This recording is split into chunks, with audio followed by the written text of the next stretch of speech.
محترم ناظرین، السلام علیکم ورحمۃ اللہ تعالی وبرکاتہ۔ عبدالقیوم آفیشیل میں آپ کا خیر مقدم ہے۔ اللہ جل مجدہ کی ذات سے امید ہے آپ تمامی حضرات بخیر ہوں گے۔ آج ہماری تقریر کا عنوان زبان اور اس کی حفاظت ہے۔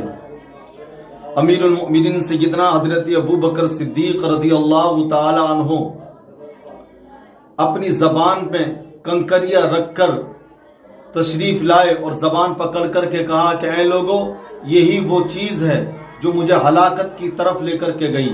اللہ اکبر۔ اسی طریقے سے حضرت عبداللہ ابن مسعود رضی اللہ تعالی عنہ فرماتے ہیں کہ اگر قید رکھنے کی سب سے زیادہ زمانے تک کوئی چیز حقدار ہے تو پھر وہ زبان ہے۔ یعنی فرماتے ہیں کہ زبان کو اس قدر قید رکھو، اس قدر زبان پر کنٹرول رکھو کہ وہ تمہارے بغیر ارادے نہ چل سکے، اور زبان پر ہمیشہ کنٹرول رہے، ساکت رہو، زیادہ خاموش رہو، کم بولو۔ ہاں اگر بولنا ہے، زبان چلانا ہے تو پھر سرکار دو عالم صلی اللہ علیہ وسلم کی نعت گوئی کرو، اللہ جل مجدہ کا ذکر کرو اور قرآن پاک کی تلاوت کرو۔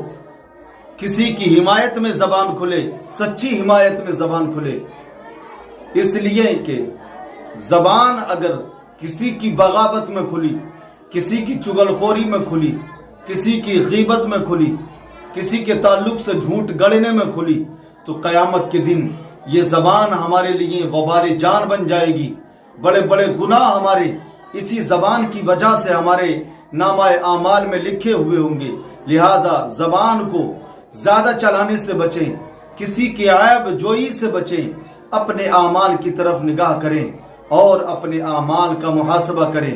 رب کی بارگاہ میں دعا ہے اللہ تعالی ہم سب کو اپنے اعمال کا محاسبہ کرنے کی توفیق عطا فرمائے۔ جناب، ورنہ معاشرے میں زبان درازوں کا یہ حال ہے، چوراہے پر بیٹھ کر کے کبھی کسی کی عزت کو اچھالا جاتا ہے، کسی کے بیٹے کی عزت کو تو کبھی کسی کی بیٹی کی عزت کو اچھالا جاتا ہے اور پھر اس پر فخر محسوس کرتا ہے۔ اللہ اکبر۔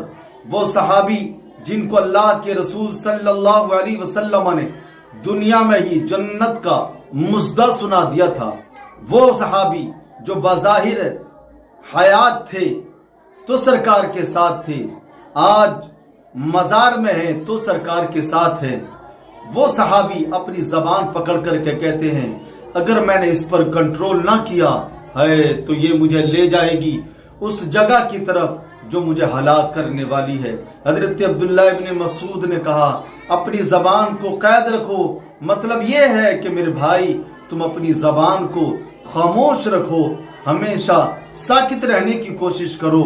خاموش رہو گے تم محفوظ رہو گے، گناہوں سے بھی محفوظ رہو گے، لوگوں کی تانا زنی سے بھی محفوظ رہو گے، لوگوں کی بدگمانیوں سے بھی محفوظ رہو گے، اور اگر زبان زیادہ چلاؤ گے تو لوگوں کی زبانوں کے شکار ہو جاؤ گے، لوگوں کی سیاسی داؤ پیچ کے شکار ہو جاؤ گے، لوگوں کی نفرتوں کے شکار ہو جاؤ گے۔ اس لیے ہمیں لوگوں کی نفرتوں سے بھی بچنا ہے، سیاسی داؤ پیچ سے بھی بچنا ہے، ہمیں لوگوں کی بدگمانی سے بھی بچنا ہے، لوگوں میں ہمیں اچھا تاثر پیش کرنا ہے تو اپنی زبان کو خاموش رکھنا چاہیے۔ ہاں اگر یہ زبان تمہاری چلے تو پھر کسی کی حمایت میں چلے، قرآن کی تلاوت میں کھلے، اللہ کا ذکر کرنے میں کھلے، رسول کی نعت بیان کرنے میں کھلے، تو اس وقت یہ زبان کا کھلنا ہمارے لیے بروز حشر باعث برکت نظر آئے گا، باعث نجات نظر آئے گا۔ اور اگر ہم نے بلا وجہ چوراہے پر بیٹھ کر کے ہنسی مذاق میں زبانیں کھولی تو ظاہراً ہم گناہ کرتے ہوئے نظر آئیں گے۔